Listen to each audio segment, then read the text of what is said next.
قلبي دوما يغمرني من فيض ضياء آيات المولى تدفعني نحو العليا.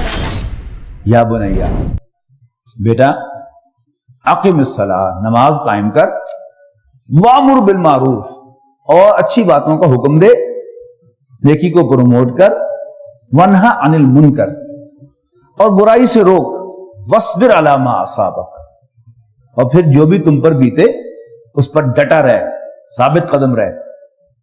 ان ذالک من عزم الامور، یہ بڑی ہمت کے کاموں میں. واز جو ہے یہ برداشت ہو جاتا ہے،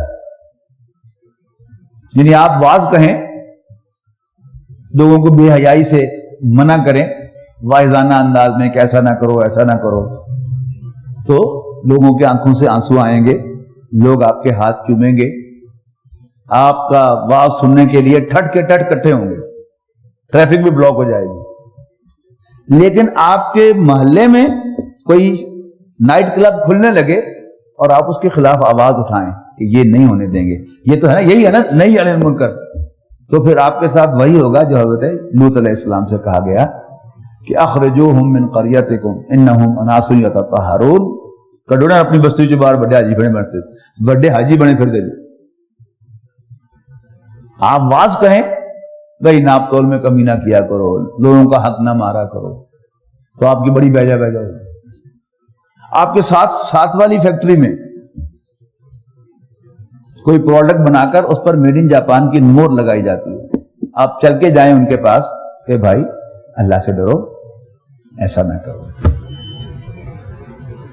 تو بالکل وہی الفاظ آپ کو سننے کو ملیں گے جو حضرت شعیب کو سننے کو ملے تھے. بھائی تم تو بڑے نیک آدمی ہو، تو پڑھی جا اپنی نمازاں، تم عمل لگنا ساڑھے ایک مال دا، یہ ہمارا مال ہے، ہم جیسے چاہیں اس کو برتیں، جیسے چاہیں بیچیں. Who are you to interfere؟ تو جب آپ نہیں المنکر کریں گے تو فوراً ریئیکشن آئے گا. لہذا ساتھ ہی فرمایا وامر بالمعروف ونہی عن المنکر واصبر علی ما اصابک، پھر جو تم پر بیتے اس پر صبر کر. ان ذالک من عزم الامور، یقیناً یہ بڑی ہمت کے کاموں میں سے ہے. ولا تصعر خدک للناس، یعنی جو دین کی بنیادی باتیں پوری ہو گئی حکمت کی، اب فنیشنگ ٹچز. ولا تصعر خدک للناس، اور لوگوں کے لیے اپنے گال نہ پھلا. یہ گال پھلانا جو ہے یہ تکبر کا جسچر ہے کہ بہت سے لوگ جو ہیں ان کا جسچر یوں رب، اس سے منع فرمایا. اب یہ کوئی ایسا عمل نہیں ہے جس کو کوئی فتویٰ لگ سکے، نہیں. انسان ذرا اپنے اندر جھانکے تو پھر اس سے پتہ چلتا ہے. یعنی گال پھلانا اور ہاتھ چلتے ہوئے ذرا باہر نکال کر چلنا، یعنی اپنا جو وجود ہے اس سے زیادہ ذرا اپنے آپ کو شو کرنا، اور اس کی باقاعدہ آفیسرز کو ٹریننگ دی جاتی ہے. ولا تصعر خدک للناس ولا تمشی فی الارض مرحا، اور زمین پر اکڑ کر نہ چل. اور اس کے لیے ہم سورہ بنی اسرائیل کے 3-4 رکوع میں پڑھ کے آئے ہیں کہ انک لن تخرق الارض ولن تبلغ الجبال طولا، کہ تو اکڑ کر چلتے ہوئے نہ میری زمین کو پھاڑ سکتا ہے اور نہ میرے پہاڑوں سے بلند ہو سکتا ہے. اپنی اوقات میں رہ. ان اللہ لا يحب كل مختال فخور، بے شک اللہ تعالیٰ کسی بھی شیخی کھورے کو، کسی بھی خود پسند کو اور شیخی کھورے کو پسند نہیں فرماتا. اکڑنے والے کو، یعنی اختیال کہتے تھے گھوڑے کی اس چال کو کہ جب گھوڑا جو ہے وہ یوں گردن اکڑا کے چلے تو وہ اختیال اس چال کو کہتے ہیں. تو مختال وہ شخص کے جو گردن اکڑا پر چلے، اکڑ کر چلنے والا. فخور فخر کرنے والا شیخی خورا. وقصر فی مشیک واغضض من صوتک، اور اپنی چال میں اعتدال اختیار کر، میانہ روی. واغضض من صوتک، اور اپنی آواز کو پست رکھ. یعنی عام گفتگو میں صرف آواز کو اونچا کر کے روک ڈالنا اور اپنی بات منوانا یہ پسندیدہ عمل نہیں ہے. ہاں بڑا مجمع ہو جس سے آپ خطاب کر رہے ہیں اس میں منمن کرنا جو ہے وہ حرام ہے. انسان اپنا پورا زور لگائے کہ سب لوگ جو سامنے کھڑے ہیں وہ میری آواز کو سنیں، اور یہی رسول اللہ صلی اللہ علیہ وسلم کی سنت بھی ہے. یہ جب آپ خطبہ ارشاد فرماتے تھے تو ایسا معلوم ہوتا تھا، صحابہ کہتے ہیں کہ جیسے کوئی کمانڈر جو ہے وہ چیخ کر کمانڈ دے رہا ہو. ان انکر الاصوات لصوت الحمیر، یقیناً سب سے بری آواز، ناپسندیدہ آواز گدھے کی آواز ہے، اگرچہ وہ بہت اونچی ہے۔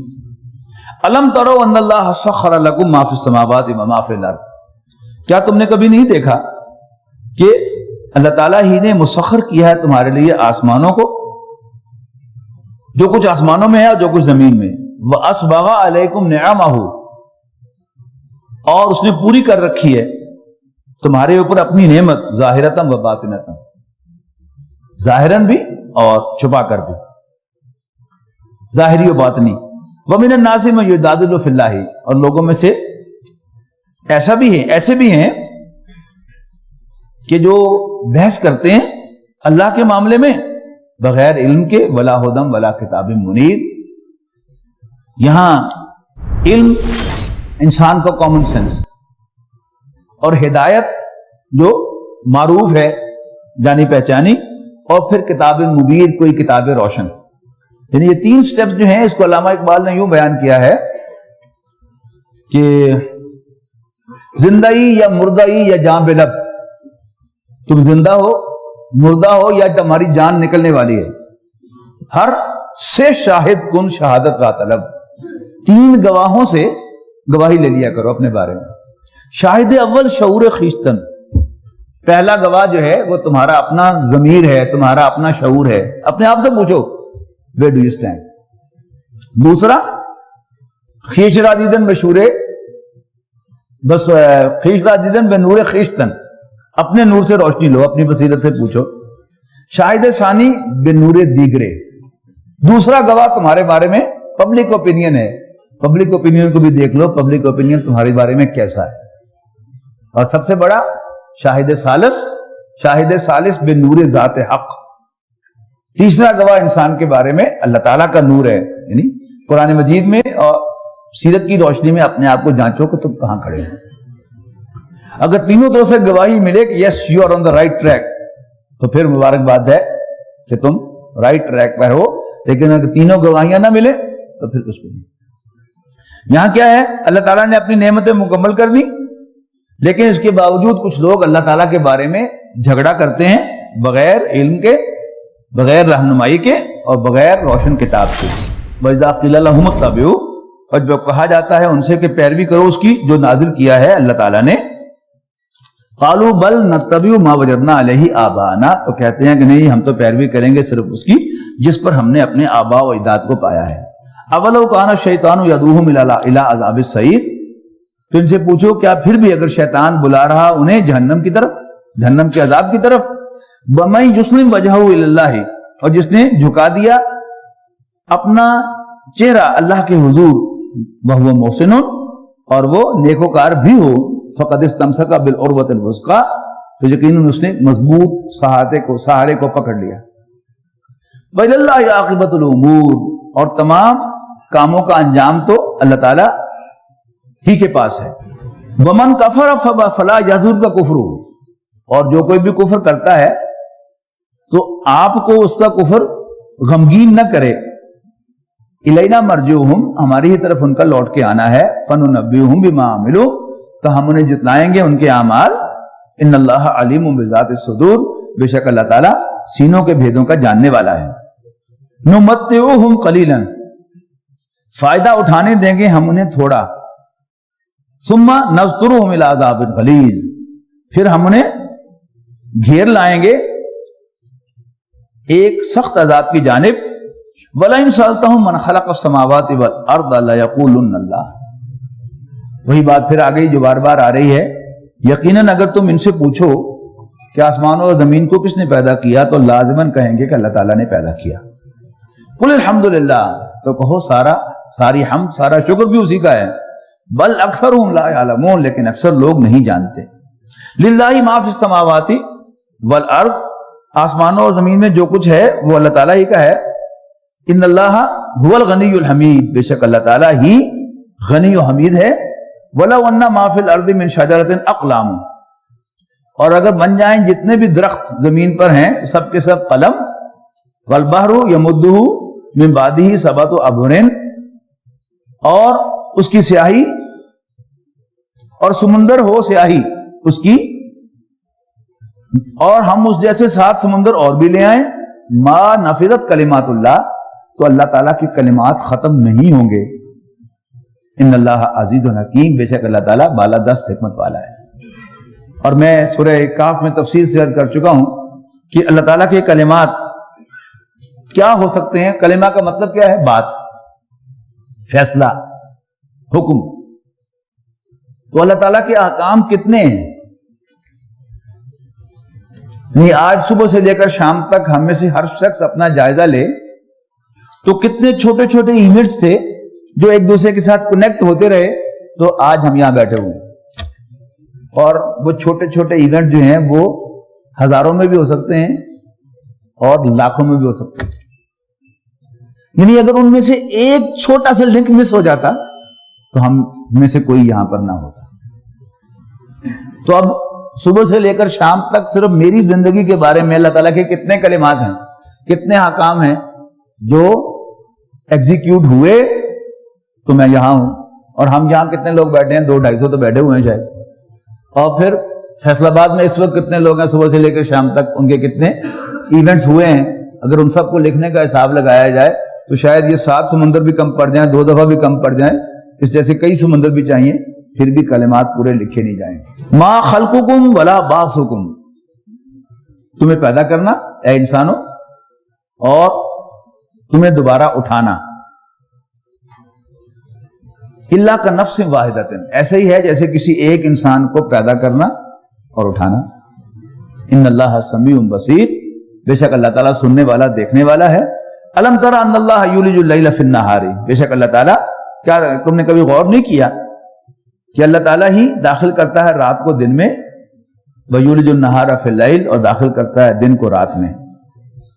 وسخر الشمس والقمر، اور اس نے سروس پر لگایا سورج اور چاند کو. کل یجری الی اجل مسمی، ہر ایک چل رہا ہے وقت مقرر تک کے لیے. وان اللہ بما تعملون خبیر، اور یہ کہ اللہ تعالیٰ تمہاری تمام کرتوتوں کو جانتا ہے، ان سے خبردار ہے. ذالک بان اللہ هو الحق، اور یہ بات بھی نوٹ کرتے جائیں پھر کہ اللہ تعالیٰ جہاں جہاں کہتا ہے کہ میں دیکھ رہا ہوں، میں خبردار ہوں، تو یہ جسٹ انفارمیشن نہیں ہوتی، یہ ڈانٹ ہوتی ہے. میں دیکھ رہا، میں ہوں تیری خبر لینا. ہمارے کو چھٹی جماعت میں ایک اسکول میں پڑھا ہوں کچھ عرصہ. ہمارے وہاں جو کلاس کے انچارج ہوا کرتے تھے شاہ صاحب، تو وہ حاضری لگاتے ہوئے یوں رول نمبر 8 اور یوں دیکھ کے کہتے میں تک لیتا، اور پھر 4-5 رول نمبر لگائے اور پھر کسی لڑکے نے شرارت کی تو کہتے میں نے تک لیتا. اب وہ صرف انفارمیشن نہیں کہ میں نے دیکھ لیا ہے، بلکہ اس کا مطلب کیا ہے کہ میں حاضری لگا کے فارغ ہوتا ہوں، تمہاری خبر لیتا ہوں. تو اللہ تعالیٰ کا کہتا ہے کہ میں خبیر و بصیر ہوں، سمیع و علیم ہوں. تو یہ جسٹ کوئی انفارمیشن نہیں ہے، اللہ تعالیٰ ہمیں اصل میں ڈانٹ رہا ہے کہ میں دیکھ رہا ہوں اور میں تمہاری خبر لوں گا. ذالک بان اللہ هو الحق، یہ اس لیے کہ اللہ تعالیٰ ہی ذات برحق ہے. وانا ما یدعون من دونہ الباطل، اور اللہ کے سوا یہ جسے بھی پکارتے ہیں وہ باطل ہے، وہ اس کا کوئی وجود نہیں ہے. وان اللہ هو العلی الکبیر، اور یقینا اللہ تعالیٰ بلند و برتر اور بڑا ہے. الم تر ان الفلک تجری فی البحر، کیا تم نے کبھی غور نہیں کیا کہ یہ کشتیاں جو چلتی ہیں سمندر میں، بنعمت اللہ، اللہ کے فضل سے، لیریکم من آیاتہ، تاکہ اللہ تعالیٰ اپنی نشانیوں میں سے تمہیں دکھائے. ان فی ذلک لآیات لکل صبار شکور، یقیناً اس میں بڑی نشانیاں ہیں ہر صبر کرنے والے اور شکر کرنے والے کے لیے. وَإِذَا غَشِيَهُمْ مَوْجٌ، اور جب چھا جاتی ہے ان پر کوئی موج، كَالظُّلَلِ، سائبانوں کی طرح، دعوا اللہ مخلصین لہ الدین، تو پکارتے ہیں اللہ کو خالص کر کے اس کے لیے اپنے دین کو. بڑی خوبصورت تعبیر ہے کہ جب سمندر میں طوفان آتا ہے تو بڑی بڑی لہریں اٹھتی ہیں جیسے سائبان. فلما نجاہم الی البر، پھر جب اللہ تعالیٰ انہیں بچا دیتا ہے، خشکی پہ لے آتا ہے بچا کر، فمنہم مقتصد، تو پھر ان میں سے میانہ روی اختیار کرنے والے بھی ہیں. وما یجحد بآیاتنا الا کل ختار کفور، البتہ نہیں انکار کرتا ہماری نشانیوں کا مگر ہر وہ شخص جو غدار اور ناشکرا ہے. یا ایھا الناس اتقوا ربکم، لوگوں اپنے رب سے ڈرو، واخشوا یوما، اور ڈرو ایک ایسے دن سے، لا یجزی والد ام ولدی، جس دن کوئی والد اپنے بیٹے کو کوئی فائدہ نہ پہنچا سکے گا، ان کے کام نہ آئے گا، ولا مولود ہوا جازن ام والدہ شیئا، اور کوئی بیٹا اپنے والد کے کسی بھی کام نہ آ سکے گا۔ ان وعد اللہ حق، بے شک اللہ تعالیٰ کا وعدہ سچا ہے۔ فلا تغرنکم الحیات الدنیا، اور تمہیں دنیاوی زندگی دھوکے میں نہ ڈالنے پائے، ولا یغرنکم باللہ الغرور، اور تمہیں انتہائی دھوکے باز یعنی شیطان اللہ کے بارے میں دھوکے میں نہ ڈالتے۔ سورہ لقمان کی آخری آیت بڑی گلوریس آیت ہے، اللہ تعالیٰ کے علم کے بارے میں 5 چیزوں کا ذکر کیا ہے۔ ان اللہ عندہ علم الساعہ، یقیناً اللہ تعالیٰ ہی کے پاس ہے قیامت کا علم۔ قیامت کب آئے گی اللہ کے سوا کوئی نہیں جانتا۔ اس کے بعد 2 کلام خبریاں ہیں۔ وَيُنَزِّلُ الْغَيْثَ، اللہ تعالیٰ بارش برساتا ہے۔ اس میں یہ شامل نہیں ہے کہ اللہ کے سوا کوئی بارش نہیں برسا سکتا۔ جیسے نا زید عالم ہے، اس کا کیا مطلب ہے کہ زید عالم ہے اور بکر بھی عالم ہو سکتا ہے اور ایکس وائی زی اور بھی عالم ہو سکتے ہیں، لیکن اگر کہا جائے زید ہی عالم ہے، اس کا مطلب ہے زید کے علاوہ اور کوئی عالم نہیں ہے۔ پہلے میں وہ فرمایا ان اللہ عندہ علم الساعہ، اللہ تعالیٰ ہی کے پاس ہے قیامت کا علم، لیکن دوسرا جملہ کیا ہے؟ وَيُنَزِّلُ الْغَيْثَ، وہ بارش برساتا ہے اور کوئی اور بارش نہیں برسا سکتا، اس کی نفی نہیں۔ اور اسی طرح وَيَعْلَمُ مَا فِي الْأَرْحَامِ، جو ماؤں کے پیٹوں میں ہے اسے وہ جانتا ہے۔ یہاں بھی نفی نہیں ہے کہ اور کوئی نہیں جان سکتا۔ یعنی بعض لوگوں کو اشکال ہوتا ہے کہ ان کو اس طرح پیش کیا جاتا ہے عام طور پر کہ شاید ان 5 چیزوں کے بارے میں اللہ کے سوا کسی اور کو علم نہیں ہے، لیکن ہمارا تجربہ کیا ہے کہ بائیوکیمسٹری کے ذریعے سے بھی پتہ چلایا جا سکتا ہے کسی فیٹس کے سیکس کا، اور الٹرا ساؤنڈ کے ذریعے سے بھی پتہ چل جاتا ہے۔ تو یہاں اس آیت کی نفی نہیں ہو رہی، یعنی حدیث جبرائیل میں جو الفاظ ہیں کہ اس میں جب حضرت جبرائیل علیہ السلام نے حضور صلی اللہ علیہ وسلم سے پوچھا کہ اخبرنی عن الساعہ، کہ مجھے قیامت کے بارے میں بتائیے، تو حضور نے فرمایا کہ پوچھنے والا اور جس سے پوچھا جا رہا ہے ان کے علم میں کوئی خاص فرق نہیں ہے، جیسا پوچھنے والا جیسے جس سے پوچھا جا رہا ہے۔ تو اس نے کہا پھر مجھے قیامت کی علامات بتائیے، یعنی لیکن اس کی ایک روایت میں یہ ہے کہ حضور نے فرمایا کہ قیامت تو ان 5 چیزوں میں ہے کہ جس کا اللہ کے سوا کسی کو علم نہیں ہے، لیکن چونکہ یہ واقعہ ایک ہی دفعہ پیش آیا ہے، لیکن عام جو تاثر ہوگا صحابہ کرام کے دل میں بھی یہی ہوگا کہ یہ وہ 5 چیزیں ہیں جو یہاں بیان ہوئی ہے، ان کا کوئی علم نہیں ہے۔ لیکن قرآن مجید چونکہ بالکل سیف کلام ہے کہ اس میں کسی انسان کی جو سبجیکٹیوٹی کو دخل نہیں ہوتا، جیسے نازل ہوا ویسے ہی حضور صلی اللہ علیہ وسلم نے نقل کروا دیا، اور یہ سینہ بسینہ ایسے ہی نقل ہوتا چلا آ رہا ہے۔ اس کے الفاظ ہوتے ہیں اصل اتھارٹی، کہ ہم احادیث کو بھی، یعنی جب حدیث کی ٹیکسٹ میں اختلاف ہوتا ہے تو پھر تطبیق کی جاتی ہے کہ اچھا یہ ایسے ہو گیا ہوگا، لہذا اس صحابی نے اس کو یوں بیان کر دیا ہے اور اس نے اس کو یوں دیکھا ہوگا، اس نے اس کو ان الفاظ میں بیان کر دیا۔ الفاظ کا فرق ہو سکتا ہے لیکن واقعہ تو یہ ایک ہی ہے۔ لیکن یہاں بات واضح ہے کہ اللہ تعالیٰ ہی کے پاس ہے قیامت کا علم، اور وہ بارش برساتا ہے، اور یعلم ما فی الارحام، جو رحموں میں ہے اسے جانتا ہے۔ البتہ رحموں میں جاننے کا جہاں تک تعلق ہے، رحم میں یہ تو پتہ چل جاتا ہے الٹرا ساؤنڈ سے یا کسی بائیو کیمسٹری ٹیسٹ سے کہ بچہ میل ہے یا فیمیل ہے، لیکن یہ شاید قیامت تک پتہ نہ چل سکے جو پیدا ہونے والا بچہ ہے یہ نیک ہوگا یا برا ہوگا، یہ اللہ اور اس کے رسول کا ماننے والا ہوگا یا ان کا باغی ہوگا، یہ شاید پتہ نہیں چل سکے گا۔ اس لیے اس کا تعلق روحانی جو چیز سے ہے، یہ سافٹ چیزیں ہیں، یہ ہارڈ چیزیں نہیں ہیں۔ تو سافٹ ویئر جو ہے وہ اللہ تعالیٰ نے اپنے پاس راز رکھا ہوا ہے، واللہ عالم۔ اس کے بعد پھر 2 چیزیں آ رہی ہیں جن کے بارے میں وضاحت ہے کہ اللہ کے سوا کوئی نہیں جانتا۔ ما تدری نفس بأی ارض تموت، ما تدری نفس ماذا تکسب غدا، کوئی نہیں جانتا کہ وہ کل کیا کرے گا۔ برطانیہ میں ایک صاحب سے نوجوان سے ملاقات ہوئی، وہ نو مسلم تھے، تو پتہ چلا ان کے بارے میں کہ وہ مسلمان کیسے ہوئے کہ ان کے کچھ مسلمان دوست تھے اور ان مسلمان دوستوں کے ساتھ اٹھنا بیٹھنا تھا، اور مسلمان انشاءاللہ کہتے رہتے تھے، ماشاءاللہ کہتے رہتے تھے. تو اسی طرح ایک مسلمان دوست کو ملا اور مسلمان دوست نے انشاءاللہ کہا. اس نے کہا یہ تم کیوں کہتے ہو؟ انہوں نے کہا گاڈ ولنگ، اس کا کیا مطلب ہے؟ تو اس مسلمان دوست نے بتایا کہ اس کا مطلب یہ ہے کہ ہم جتنا مرضی ارادہ کر لیں، لیکن اگر اللہ تعالیٰ کو منظور نہیں ہوگا تو وہ کام نہیں ہو سکتا. اب اس مسلمان دوست سے اٹھ کر وہ اپنے کرسچن دوست کے والد کے پاس گیا جو اس کا بزنس پارٹنر تھا، اور ان دونوں نے طے کیا کہ ہم کل ملیں گے. لیکن رات کو اس کا انتقال ہو گیا. جب اللہ تعالیٰ نے ہدایت کا بندوبست کرنا ہوتا ہے تو بات کلک کرتی ہے.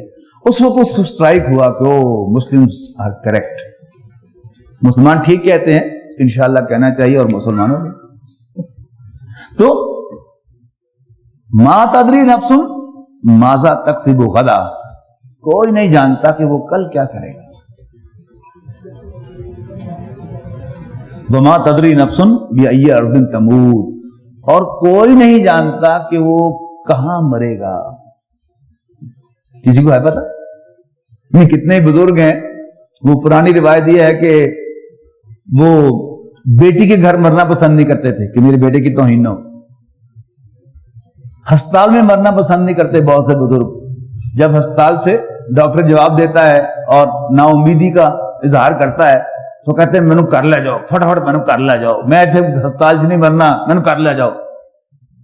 وہ باپ زور دیتا ہے تو گھر لے جاتے ہیں، اور باپ جو ہے پھر جب بے ہوش ہو جاتا ہے، بچے جو ہیں وہ بہرحال اپنی ذمہ داری سمجھتے ہوئے اسے پھر ہسپتال لے آتے ہیں، اور اگر اس کی موت ہسپتال میں لکھی ہے تو اسی ہسپتال میں اس کی موت ہوتی ہے. تو وما تدری نفس بأی ارض تموت، اور کوئی شخص نہیں جانتا کہ اس کی زمین کس سرزمین میں اس کی موت آئے گی. ان اللہ علیم خبیر، بے شک اللہ تعالیٰ جاننے والا خبردار ہے. بارک اللہ لی ولکم فی القرآن العظیم ونفعنی وإیاکم بالآیات والذکر الحکیم.